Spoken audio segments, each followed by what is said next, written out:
You have Patrick Findaro here, co-founder at Visa Franchise. We get a lot of inquiries, and we're getting more and more inquiries from high net worth individuals, people that have $5 million net worth, $10 million net worth. They have business interests, sometimes around the world, sometimes just in their home country, and they're looking to move to the United States with their family, and working with their immigration attorney, they've identified the E2 visa as the best path. But they're looking for a business that they're not going to have to be so involved in the day-to-day operations.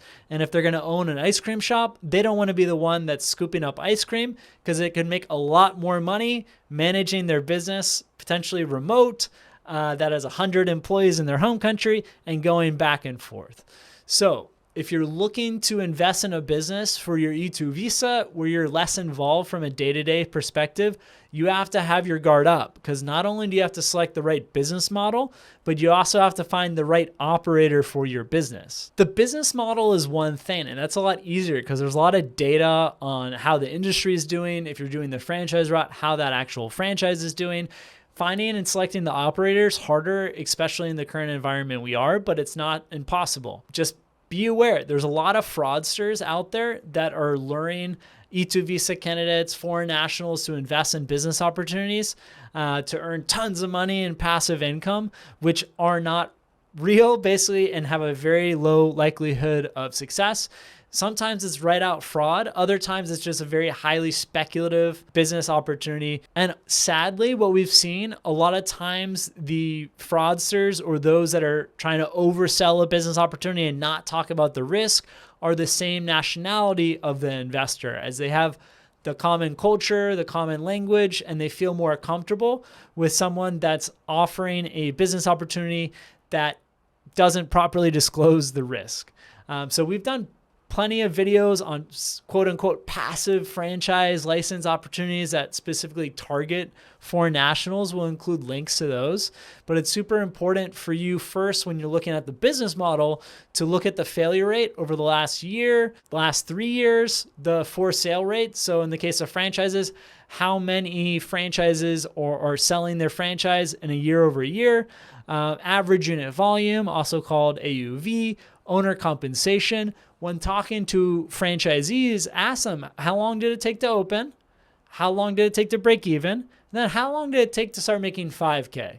And maybe your ambitions are making more than $5,000, but generally $5,000 is where investors can kind of calm down a little bit and that the business has hit its stride, as well as meeting some of the requirements of the E2 visa. Also on the E2 visa topic, ask how many previous E2 visas have been approved, and if you can talk to some of the E2 visa investors that have already invested, already making money from the business, and already have their visa.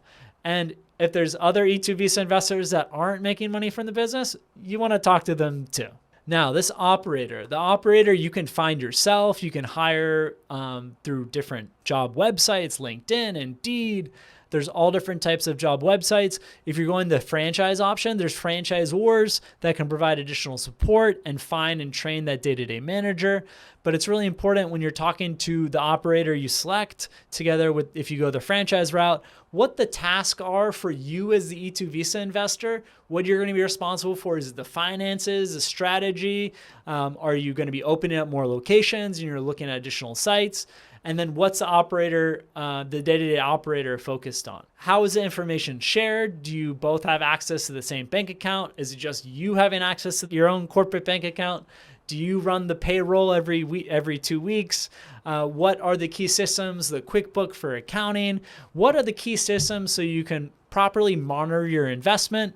And what's the cadence for having that investor management meeting with your day-to-day operator? Is it weekly, bi-weekly, monthly, quarterly?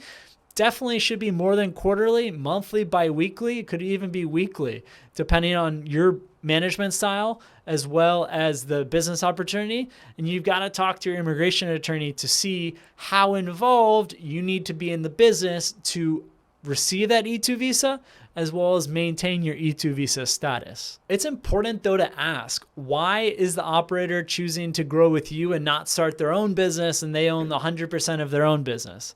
Especially debt's pretty cheap. If they're an American citizen or green card holder, they're getting an SBA loan, 6.5% over 10 years.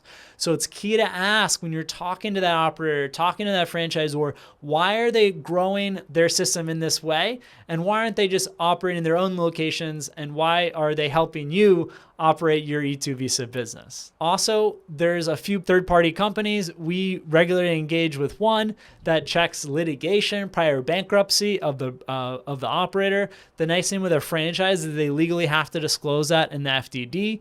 However, depending on the business opportunity that you look at, if you choose not to go the franchise route, definitely pay the $1,500 to do a really thorough background check on who your day-to-day operator is going to be. And especially if he's taken a minority stake in the business, you got to make sure that this guy is clean before you decide to partner with this investor and change your American dream to be an American nightmare. So talk to other investors who have worked with that business opportunity, worked with that operator, franchisor in the past. Generally, the franchisor is key to be involved and can help recruit a new day-to-day operator should the initial one that you have quits.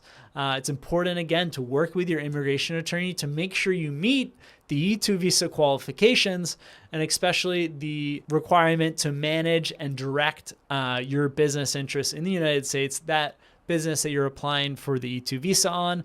This cannot be a passive business. You have to have involvement in the business. It's not like buying a property that you're going to rent out and you're just going to buy one property to rent out in Orlando, or you're buying a stock on the New York Stock Exchange. This has to be a real business, and you have to have involvement in the business to meet the E2 visa eligibility requirements. I hope you found this video informational. If there's other topics you'd like us to touch on in terms of working with a day-to-day operator, E2 visa, EB5 visa, small businesses, we'll create another video, or we'll bring in an expert such as an immigration attorney to review that topic. Shoot me an email at patrick@visafranchise.com or leave in the comment box what other topics you'd like to see. Thanks.